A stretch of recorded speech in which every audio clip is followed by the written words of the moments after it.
Hi friends, welcome to share market in Malayalam. ചില കാര്യങ്ങൾ നമുക്കറിയില്ലെങ്കിൽ നമ്മുടെ പണം നഷ്ടപ്പെടും. അതിലൊന്നാമത്തേതാണ് എല്ലാ മാസവും എല്ലാ വർഷവും മ്യൂച്വൽ ഫണ്ടിൽ നിന്ന് കൺസിസ്റ്റൻ്റ് ആയിട്ട് റിട്ടേൺ ലഭിക്കും എന്നുള്ള ഒരു ധാരണ. അത് തെറ്റാണ്. മ്യൂച്വൽ ഫണ്ടിൽ നഷ്ടം സംഭവിച്ചാലും അത് ലാഭത്തിലേക്ക് വരാനുള്ള സാധ്യത വളരെ വളരെ കൂടുതലാണ്. നമ്മുടെ പണം നല്ല രീതിയിൽ വളരണമെങ്കിൽ മ്യൂച്വൽ ഫണ്ടിൽ കൺസിസ്റ്റൻ്റ് ആയിട്ട് ഇൻവെസ്റ്റ് ചെയ്യണം. മ്യൂച്വൽ ഫണ്ടിൻ്റെ വാല്യൂ കുറയുന്നുള്ളത് പലർക്കും അംഗീകരിക്കാൻ പറ്റാത്ത ഒരു സത്യമാണ്. അത് നമുക്ക് മ്യൂച്വൽ ഫണ്ടിനെ കുറിച്ച് വ്യക്തമായിട്ട് അറിവില്ലാത്തത് കൊണ്ടാണ് ഈ വീഡിയോയിൽ SIP ചെയ്യുന്ന ഒരാളുടെ മ്യൂച്വൽ ഫണ്ട് എങ്ങനെയാണ് വർക്ക് ചെയ്യുന്നതെന്ന് വളരെ വിശദമായിട്ട് നമുക്ക് കണ്ടു നോക്കാം. ഈ വീഡിയോ ഞാൻ ബിഗിനേഴ്സിന് വേണ്ടിയാണ് റെക്കമെൻഡ് ചെയ്യുന്നത്. പല മ്യൂച്വൽ ഫണ്ട്സും താഴേക്ക് വരുമ്പം ബിഗിനേഴ്സ് പാനിക്കായി കണ്ടിട്ടുണ്ട്. അങ്ങനെയുള്ളവർ വീഡിയോ മുഴുവനായിട്ട് കാണുക. മാത്രമല്ല, ഈ വീഡിയോയിൽ ഞാൻ എടുത്തിരിക്കുന്ന ഫയൽ നിങ്ങൾക്കായിട്ട് ഷെയർ ചെയ്യുന്നുണ്ട്. നമ്മുടെ ടെലിഗ്രാം ചാനലിലും വാട്സപ്പ് ഗ്രൂപ്പിലും ഒക്കെ ആയിട്ട് ഇത് ഷെയർ ചെയ്തേക്കാം. അപ്പോൾ വ്യക്തമായിട്ട് നോക്കി മനസ്സിലാക്കുക. ഇവിടെ ഞാൻ എടുത്തിരിക്കുന്ന ആക്സിസിൻ്റെ സ്മോൾ ക്യാപ്പ് ഫണ്ടാണ്. ഈ ഫണ്ട് എടുക്കാൻ കാരണമുണ്ട്. മാർക്കറ്റ് താഴേക്ക് പോയപ്പോൾ നല്ല രീതിയിലേക്ക് താഴേക്ക് പോയ ഫണ്ടാണ് സ്മോൾ ക്യാപ്പ്. ഈ ഒരു ഫണ്ടല്ല, മൊത്തം സ്മോൾ ക്യാപ്പ്. മാർക്കറ്റ് മുകളിലേക്ക് പോയപ്പം സ്മോൾ ക്യാപ്പൊക്കെ അതിൻ്റെ എവർ ഹൈയിലെത്തി നിൽക്കുകയാണ്. അതായത് ലാർജ് ക്യാപ്പ് ഫണ്ടിനെ കഴിഞ്ഞ് ഭയങ്കര കൂടുതൽ പെർഫോമൻസ്. എന്നാൽ ഭയങ്കരമായിട്ട് റിസ്ക് ഉണ്ട് ഈ ഫണ്ടിന്. റിസ്ക് ഉണ്ട് എന്ന് കരുതി പേടിക്കേണ്ട ആവശ്യമില്ല. കാരണം തിരിച്ച് കയറുമ്പോൾ ലാർജ് ക്യാപ്പിനെ കഴിഞ്ഞുമൊക്കെ വളരെ ഫാസ്റ്റായിട്ടായിരിക്കും സ്മോൾ ക്യാപ്പ് തിരിച്ച് കയറുക. പിന്നെ അതിന് തോന്നണം, ചില സമയങ്ങളിൽ ലാർജ് ക്യാപ്പായിരിക്കും. ഓവറോൾ നോക്കുമ്പോഴാണ് ഞാൻ പറഞ്ഞത്. ഓവറോൾ മൊത്തത്തിൽ നോക്കുമ്പോൾ ഇതുവരെ നമുക്ക് വളരെ നല്ല റിട്ടേൺ തന്നിരിക്കുന്നത് സ്മോൾ ക്യാപ്പാണ്. പക്ഷേ അത് താഴേക്ക് പോകുമ്പോഴും ഭീകരമായിട്ട് താഴേക്ക് പോകും. അപ്പോൾ അത് നമുക്ക് ഈ ഫയലിലൂടെ ഒന്ന് കണ്ടു നോക്കാം. 10,000 രൂപ SIP ചെയ്യുന്നയാൾ മന്ത്ലിയാണ് അദ്ദേഹം ചെയ്യുന്നത്. എല്ലാ മാസം 1-ാം തീയതിയാണ് SIP ഡേറ്റ്. 2014 ജനുവരി 1 മുതൽ അദ്ദേഹം SIP സ്റ്റാർട്ട് ചെയ്തു. ഈ മാസം വരെ അദ്ദേഹം അത് ചെയ്തു എന്ന് കൂട്ടിക്കോളൂ.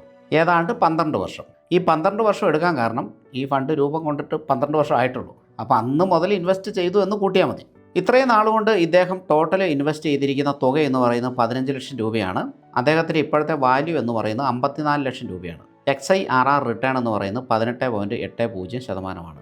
ഇത്രയും വലിയ റിട്ടേൺ തന്നിട്ടുള്ള ഈ മ്യൂച്വൽ ഫണ്ട് ഹൈ റിസ്ക്കിയാണ് എന്നുകൂടി അറിയണം. ഇതിൽ ഇൻവെസ്റ്റ് ചെയ്യുന്ന എല്ലാവരും, ഇപ്പോൾ ആക്സിസിൻ്റെ സ്മോൾ ക്യാപ്പ് ഫണ്ട് മാത്രമല്ല, എല്ലാ സ്മോൾ ക്യാപ്പ് ഫണ്ടിലും ഇൻവെസ്റ്റ് ചെയ്യുന്ന ആളുകൾ അറിഞ്ഞിരിക്കേണ്ടത് അവരുടെ ഫണ്ട് വാല്യൂവിൽ ചിലപ്പോഴൊക്കെ 20% മുതൽ 50% വരെയൊക്കെ കറക്ഷൻ വരാം.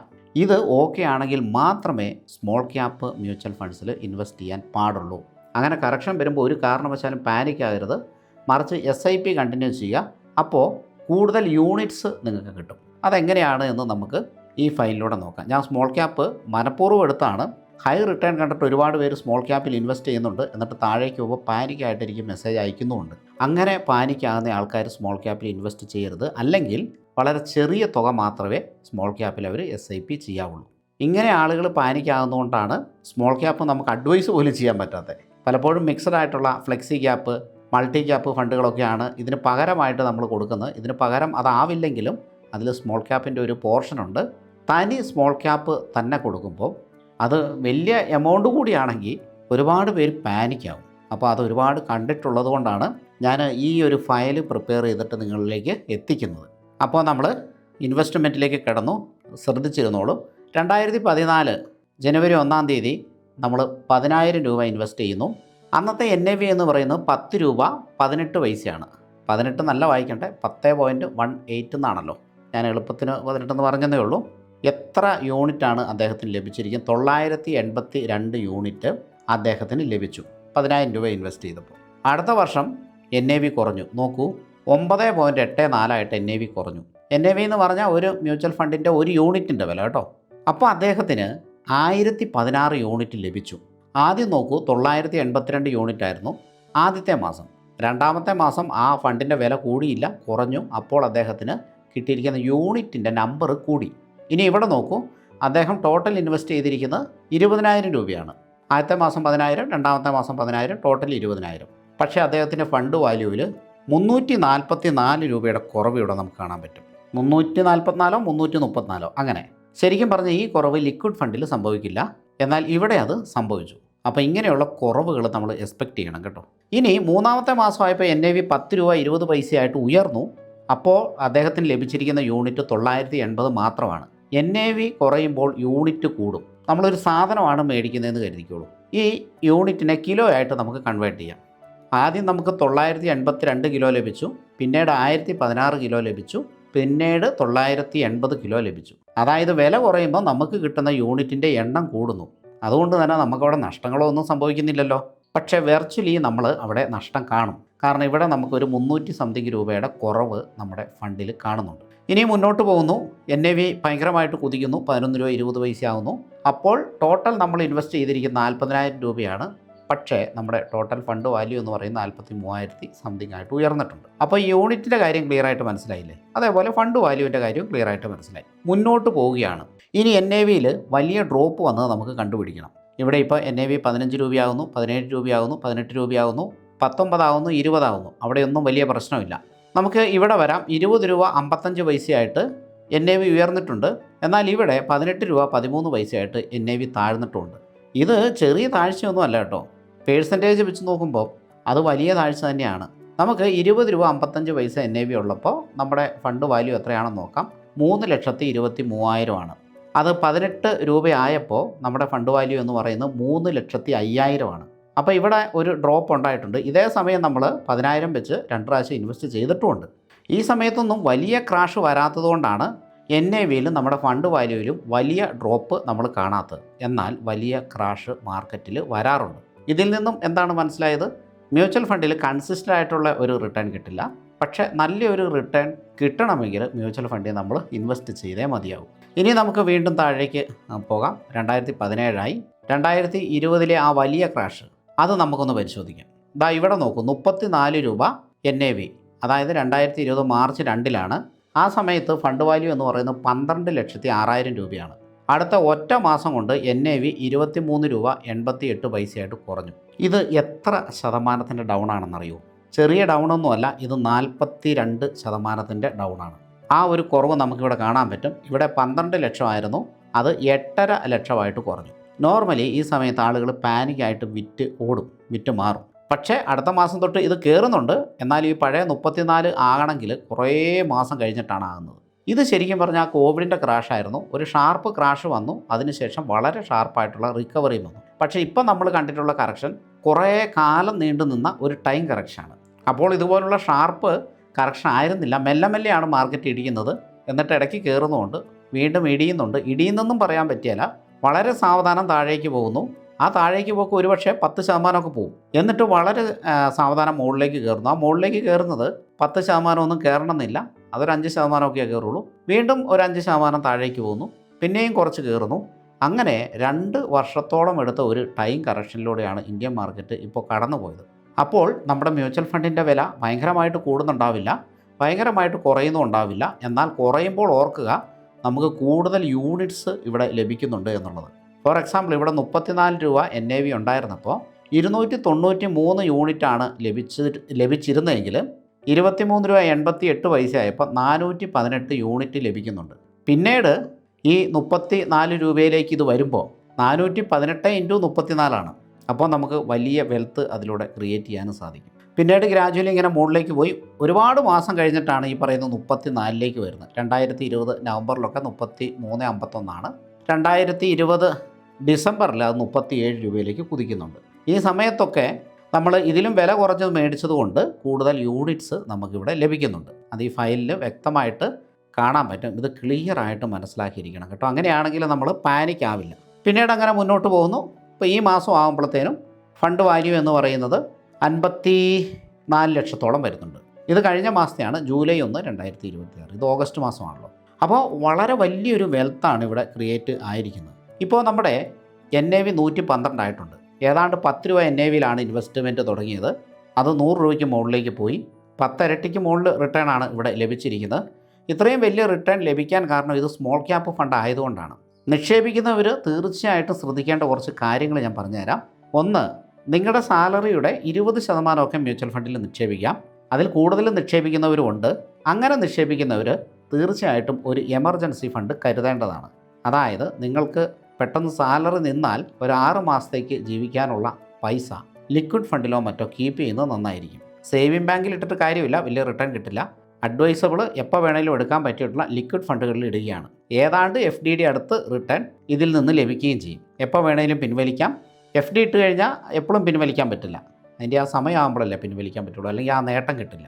അതുകൊണ്ട് തന്നെ വളരെ എമർജൻസി ആയിട്ടുള്ള ഫണ്ട് കുറച്ച് സേവിങ് അക്കൗണ്ടിലിടാം, പെട്ടെന്ന് എടുക്കാനുള്ള. പിന്നീട് നമുക്ക് 1-2 ദിവസം സാവകാശം കൊണ്ട് എടുക്കാനെങ്കിൽ ആ ഫണ്ട് ലിക്വിഡ് ഫണ്ടിലിടാം. ഇത് നിർബന്ധമായിട്ടും ചെയ്തിരിക്കണം. അതിനുശേഷം മാത്രം SIP ഇൻവെസ്റ്റ്മെൻറ്റ് ചെയ്താൽ മതിയാവും. സ്മോൾ ക്യാപ്പിൽ മാത്രം ഇൻവെസ്റ്റ് ചെയ്യുന്ന ആളുകളെ കണ്ടിട്ടുണ്ട്. അതും അത്ര അഡ്വൈസബിൾ അല്ല. കാരണം നിങ്ങളൊരു 50 ലക്ഷം രൂപ ഇൻവെസ്റ്റ് ചെയ്തായെന്ന് വിചാരിച്ചു. മാർക്കറ്റിൽ കോവിഡ് പോലെയുള്ള ക്രാഷ് ഇനിയും വരാം, യുദ്ധം പോലെയുള്ള ക്രാഷ് ഇനിയും വരാം. അത് നമുക്ക് തടയാൻ കഴിയില്ല. ആ സമയത്ത് നിങ്ങളുടെ ഫണ്ട് വാല്യൂ 25 ലക്ഷമായിട്ട് കുറഞ്ഞു എന്ന് വിചാരിച്ചോളൂ, ഒരു 50% കറക്ഷൻ വന്നു എന്ന് വിചാരിച്ചോളൂ. സ്മോൾ ക്യാപ്പിൽ ഇത് സ്വാഭാവികമാണ്. അപ്പോൾ ഇങ്ങനെ കറക്ഷൻ വന്നു കഴിഞ്ഞാൽ നിങ്ങൾ തീർച്ചയായിട്ടും നിങ്ങളുടെ ഫണ്ട് വിഡ്രോ ചെയ്യും. പിന്നീട് ഒരിക്കലും മ്യൂച്വൽ ഫണ്ടിൽ ഇൻവെസ്റ്റ് ചെയ്യുകയില്ല. പിന്നീട് ഈ ഫണ്ട് കയറി പോകുന്നുണ്ടാവും, പക്ഷേ അതിൻ്റെ ഗുണം നമുക്ക് ലഭിക്കില്ല. നമ്മൾ വിഡ്രോ ചെയ്ത് കളയും. ഇവിടെ നോക്കൂ, 2024 NAV ഒക്കെ നോക്കൂ, 101, 103, 105, 110, പിന്നീട് 104, 106, 107, 98, 88. ഈ 100 കണ്ടിരുന്ന നമ്മൾ പെട്ടെന്ന് 88 കാണുമ്പോൾ, അതായത് 50 ലക്ഷമൊക്കെ ഒരു നേട്ടം കണ്ടിട്ടുള്ള, അല്ലെങ്കിൽ നമ്മുടെ ഫണ്ട് വാല്യൂ ഒക്കെ 50 ലക്ഷമായിട്ട് കണ്ടിരുന്ന നമ്മൾ പിന്നീട് അത് 45 ലക്ഷവും 41 ലക്ഷവും ഒക്കെ ആയിട്ട് കാണുമ്പോൾ പാനിക്കാകാനുള്ള സാധ്യത വളരെ കൂടുതലാണ്. മ്യൂച്വൽ ഫണ്ടിൽ ഒരിക്കലും ഇങ്ങനെ പാനിക്കാകേണ്ട ആവശ്യമില്ല. കാരണം മാർക്കറ്റിൽ കയറ്റിറക്കങ്ങൾ സ്വാഭാവികമാണ്, അത് ഒഴിവാക്കാൻ പറ്റില്ല. അപ്പോൾ അതുകൊണ്ട് അതിന് പറ്റിയിട്ടുള്ള തുക മാത്രമേ ഇൻവെസ്റ്റ് ചെയ്യാൻ പാടുള്ളൂ. മറിച്ച് ഇത് താഴേക്ക് പോവുകയാണ് എന്ന് കരുതിയിട്ട് വിറ്റ് മാറിക്കഴിഞ്ഞാൽ ഒരിക്കലും താഴെ ലെവലിൽ ആർക്കും ഇൻവെസ്റ്റ് ചെയ്യാനായിട്ട് സാധിക്കില്ല. വല്ലപ്പോഴും ഒക്കെ 1-2 പ്രാവശ്യം സാധിച്ചേക്കാമെന്നല്ലാതെ എപ്പോഴും താഴെ ലെവലിൽ ഇൻവെസ്റ്റ് ചെയ്യാനായിട്ട് സാധിക്കില്ല. പിന്നീട് ഈ മ്യൂച്വൽ ഫണ്ട് കയറി പോകുന്നുണ്ടാവും. അപ്പോൾ നമ്മൾ താഴെ എത്തട്ടെ എന്ന് കരുതി വെയിറ്റ് ചെയ്തിട്ട് നമുക്ക് വലിയൊരു വെൽത്ത് ലഭിക്കാനുള്ള സാധ്യത നമ്മൾ തന്നെ ഇല്ലാതാക്കും. ഇപ്പോൾ ഇവിടെ കണ്ടില്ലേ, 51 ലക്ഷം രൂപ ഇവിടെ വീണ്ടും ആകുന്നുണ്ട്. നേരത്തെ നമ്മൾ 50 ലക്ഷം കണ്ടതാണ്, പിന്നീട് 44 കുറയുന്നത് കണ്ടു. പിന്നീട് അത് കയറി 51 ലക്ഷമായി. പക്ഷേ ഇവിടെ അത് നമ്മൾ വീണ്ടും 45 ലക്ഷത്തിലേക്ക് കുറയുന്ന കാണുന്നുണ്ട്. 45, 47, 46, 49 കണ്ടില്ലേ. ഇവിടെ നമ്മൾ NAV അങ്ങനെ തന്നെയാണ് കാണുന്നത്. 100 കാണുന്നു, 95 കാണുന്നു, 88 കാണുന്നു. ഇതൊക്കെയാണ് ഇതിൻ്റെ പ്രശ്നങ്ങൾ. ഈ ഒരു 100 മുതൽ ഇപ്പോൾ 112 നിൽക്കുന്നു. ഇതുവരെ വന്നത് വളരെ പെട്ടെന്നൊന്നുമല്ല. ആദ്യമായിട്ട് 100ലേക്ക് വന്നത് നമുക്കിവിടെ നോക്കാം. 2024 ജൂലൈയിലാണ് 101.63 NAV. ഇതൊരു ഓഗസ്റ്റ് മാസമാണ്, 2026. 2 വർഷം ക്ലിയർ ആയിട്ടായി.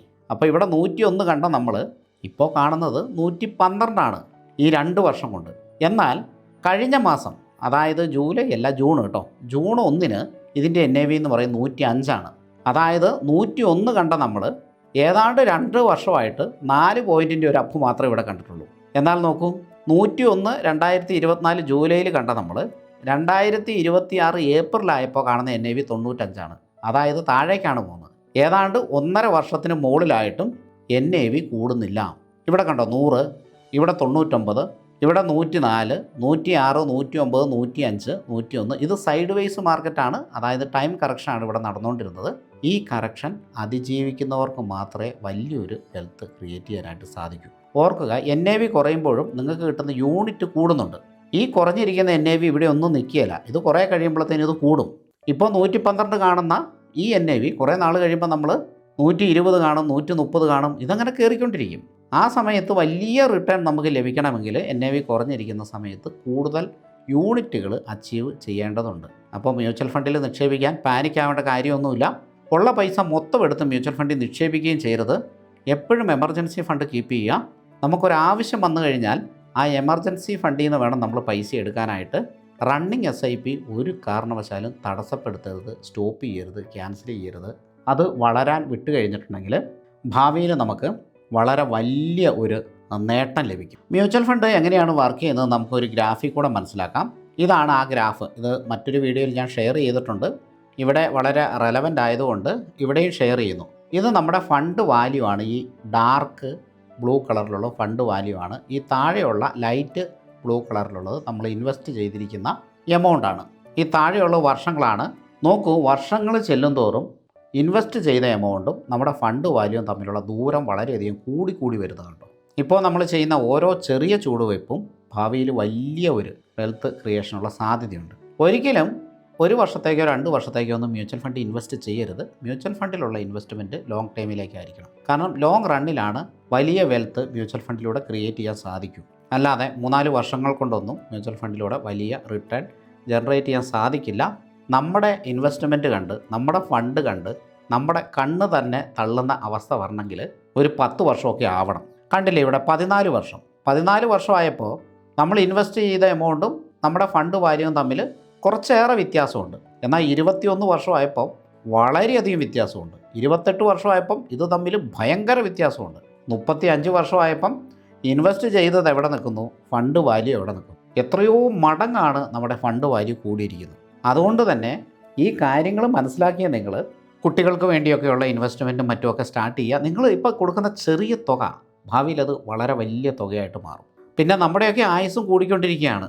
പണ്ടൊക്കെ 30 വയസ്സിലും 40 വയസ്സിലൊക്കെ മരിച്ചു പോകുന്ന അല്ലെങ്കിൽ ആയുർദൈർഘ്യ മനുഷ്യന് അത്രേ ഉണ്ടായിരുന്നുള്ളൂ. പിന്നീട് അത് കൂടി 70 60 പിന്നീട് 70 80 90 നമ്മുടെ ആശുപത്രികളും വൈദ്യശാസ്ത്രമൊക്കെ വളരെയധികം വികസിച്ചപ്പോൾ നമ്മുടെ ആയുസ്സും കൂടിക്കൊണ്ടിരിക്കുകയാണ്. അപ്പോൾ പലരും വിചാരിക്കുക എനിക്ക് പ്രായമായില്ലേ, ഇനി ഞാൻ എന്തിനാണ് സമ്പാദിക്കുന്നതെന്ന് വിചാരിക്കും. ശരിക്കും 60 വയസ്സുള്ള ഒരാൾ ഇപ്പോഴത്തെ ഒരു മോഡേൺ മെഡിസിൻ്റെയൊക്കെ കാലത്ത് അവരിപ്പോഴും ചെറുപ്പക്കാരാണ്. ഇപ്പോൾ മരണം 80 വയസ്സും 90 വയസ്സും ആ ഒരു ഇതിലേക്ക് കടന്നു. അത് 100 വയസ്സാകും, അതിൻ്റെ മുകളിലേക്കും ആകുമെന്നാണ് വൈദ്യശാസ്ത്രം പറയുന്നത്. അതായത് ആയുർദൈർഘ്യം മനുഷ്യന് കൂടിക്കൊണ്ടിരിക്കുന്നു. Thanks for modern medical science. അതുകൊണ്ട് തന്നെ 50 വയസ്സ് 60 വയസ്സൊന്നും ഒരു പ്രായമല്ല. ഇനിയും ഒരുപാട് കാലം ജീവിക്കാനിരിക്കുന്നു. ഇത് വലിയൊരു പ്രായമാണെന്ന് കരുതി ഇൻവെസ്റ്റ്മെൻറ്റ് നിർത്തേണ്ട ആവശ്യവുമില്ല. കുട്ടികൾക്ക് നിങ്ങൾ കൊടുക്കുന്ന ഒരു 500 രൂപ 1000 രൂപ അങ്ങനെയുള്ള ഇൻവെസ്റ്റ്മെൻറ്റ് ഫ്യൂച്ചറിലേക്ക് അവർക്ക് വലിയൊരു ഗ്രോത്ത് നേട്ടം സമ്മാനിക്കും. അപ്പോൾ അവർ നിങ്ങളെ നന്ദിയോടെ ഓർക്കും. മാത്രമല്ല ചിലപ്പോൾ അവരായിരിക്കും നിങ്ങളെ നോക്കാനുണ്ടാവുക. അതുകൊണ്ട് അവരുടെ ഇൻവെസ്റ്റ്മെൻറ്റ് സ്റ്റാർട്ട് ചെയ്യാം. ഞാനൊരു ആഫി രജിസ്റ്റേർഡ് മ്യൂച്വൽ ഫണ്ട് ഡിസ്ട്രിബ്യൂട്ടറാണ്. എൻ്റെ ഒരു നിർദ്ദേശത്തോടു കൂടി മ്യൂച്വൽ ഫണ്ടിൽ നിക്ഷേപിക്കാൻ താല്പര്യമുള്ളവർക്ക് സ്ക്രീനിൽ കൊടുത്തിരിക്കുന്ന വാട്സപ്പ് നമ്പറിൽ കോൺടാക്റ്റ് ചെയ്യാവുന്നതാണ്. അക്കൗണ്ട് ഓപ്പണിംഗ് മുതൽ പോർട്ട്ഫോളിയോ റീബാലൻസ് വരെ എല്ലാ സപ്പോർട്ടും നിങ്ങൾക്ക് ഇവിടുന്ന് ലഭിക്കുന്നതാണ്. Thank you for watching. മറ്റൊരു ഇൻട്രസ്റ്റിംഗ് വീഡിയോ ആയിട്ട് നമുക്ക് വീണ്ടും കാണാം. Happy investing.